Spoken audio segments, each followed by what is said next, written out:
Si Hector Rivoire, dans sa statistique du département du Gard, nous décrit Saint-Nazaire comme un village sans intérêt, où la production agricole est faible, voire de mauvaise qualité, ne signalant que la Roquebrune, d'où l'on aurait un beau point de vue, c'est parce qu'il ne s'intéresse qu'à la production économique.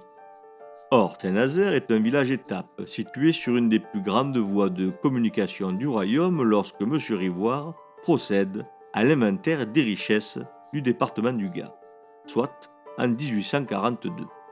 Mais à Saint-Nazaire, le secteur des services est relativement important puisqu'il s'agit ici de fournir aux voyageurs tout ce dont ils ont besoin, avant que le train ne vienne concurrencer la route ou que l'autoroute A7 ne détrône la nationale 86. La route qui passe à Saint-Nazaire, c'est, excusez du peu, une route royale, voire impériale à un moment donné de son histoire.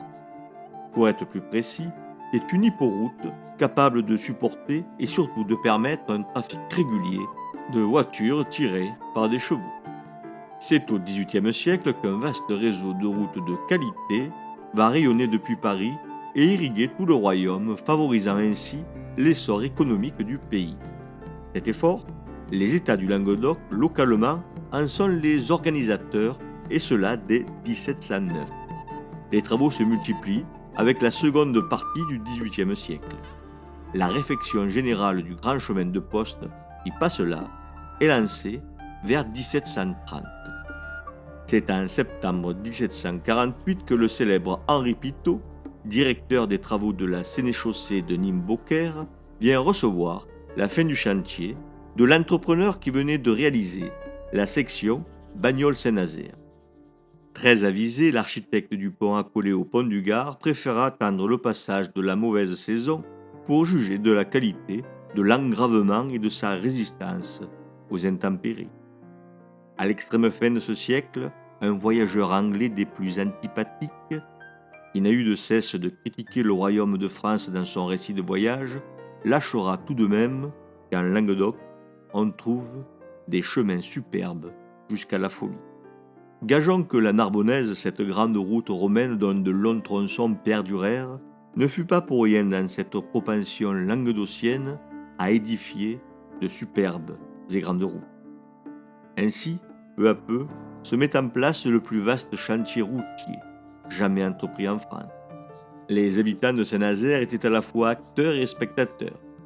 S'ils furent parfois de corvée au XVIIe siècle, cela s'arrête après 1709.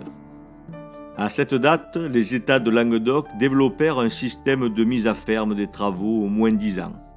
Des enchères inversées qui offraient les travaux à l'entrepreneur, le moins gourmand. À Saint-Nazaire, donc, la route on connaît. On trouve là des services en relation avec l'activité qu'elle peut générer. On trouve donc, selon les époques, menuisiers, cabaretiers, marchands, maréchal ferrant et une hostellerie où peuvent dormir des voyageurs arrivant tardivement à Saint-Nazaire et ne pouvant continuer vers Bagnols ou Pont-Saint-Esprit lorsque les nuits noires s'annoncent. S'arrêtent aussi ceux qui connaissent ces nombreux incidents que seule la route peut générer. Car c'est un fait. Les routes, même de poste royales voire impériales, ne sont pas éclairées et par nuit opaque, il est impossible de progresser au risque de verser dans un fossé. C'est pareille mésaventure qui arriva à Voltaire alors qu'il faisait route vers la Prusse pour rendre cette visite qu'il avait promise à Frédéric II, roi poète et soi-disant philosophe. Trop près de Bagnols, Saint-Nazaire ne voit malheureusement que peu de voyageurs s'arrêter, même si des souverains s'y montrèrent comme Louis XIII, le 15 juillet, et le 8 août 1629, ou Louis XIV enfant, quelques années plus tard. Cela ne permet pas au village de tirer des revenus importants d'une position ô combien privilégiée sur un axe majeur de la province et du royaume. Cette route de poste si importante pour les pouvoirs en place. La reconstruction du grand chemin de poste dans les années 1740 ne fit qu'accentuer la tendance. Mais en 1720 et 1721, le blocus du Rhône réalisé pour contenir la peste en Provence avait donné un coup de fouet à la circulation.